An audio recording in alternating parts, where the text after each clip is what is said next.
நீங்கள் கோபம் கொண்டாலும் பாவம் செய்யாதீர்கள். சூரியன் அஸ்தமிக்கிறதற்கு முன்னாக உங்கள் எரிச்சல் தணிய கடவது.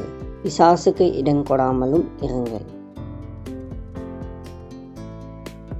கோபம் என்பது மனிதருடைய இயற்கையான உணர்ச்சியாக இருக்கின்ற பொழுதிலும் அதை கட்டுப்படுத்த கற்றுக்கொள்ளாவிட்டால் பின்னர் நாம் வருத்தப்படுகின்ற அளவுக்கு நம்முடைய வார்த்தைகளையும் செயல்களையும் மோசமாக்கி விடுகிறது.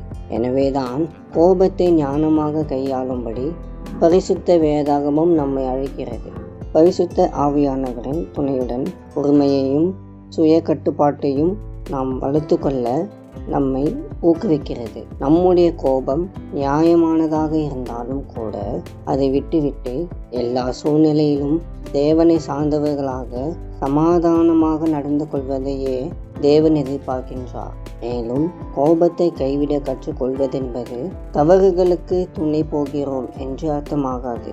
நாம் தேவனுடைய பிள்ளைகளாக இருப்பதினால் கோபத்திற்கு பதிலாக பொறுமையையும் மன்னிப்பையும் தெரிந்து கொள்ள வேண்டும் என்று தேவன் எதிர்பார்க்கின்றார். கசப்புக்கு பதிலாக அன்பை வெளிப்படுத்துங்கள்.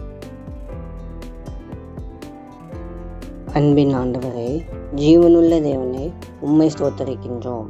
நீர் எங்கள் மீது அன்பாகவும் பொறுமையாகவும் இருப்பதற்காக உமக்கு நன்றி செலுத்துகிறோம்.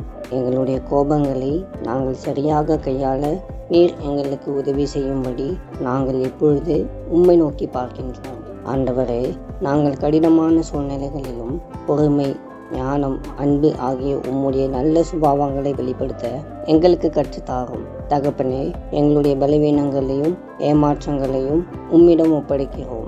எங்கள் வார்த்தைகளையும் செயல்களையும் நாங்கள் அடக்கி ஆளவும் எங்களுடைய கோபத்தை உம்முடைய சமாதானத்தினால் ஆற்றி கொள்ளவும் பலப்படுத்தும். உம்முடைய பரிசுத்த ஆவியானவரின் நிறைவினால் எங்களுடைய எல்லா காயங்களும் குணமாக்கப்படும்படி ஜெபிக்கிறோம். இயேசுவின் மூலம் பிதாவே, ஆமென்.